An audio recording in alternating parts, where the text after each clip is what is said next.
Welcome to a Foxy Tech Tips tutorial on enabling hidden files and system files on Windows 11. If you find this tutorial helpful, please consider subscribing to my channel and liking the video. From the Windows 11 desktop, go to the search bar at the bottom, search for Settings and then open them.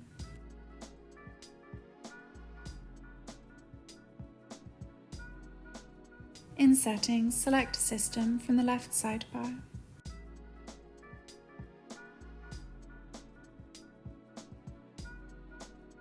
In System Settings, select For Developers.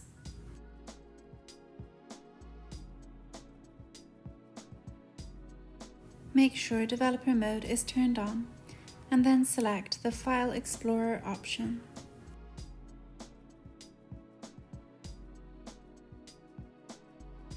In the drop-down menu, you will see the option to show hidden and system files.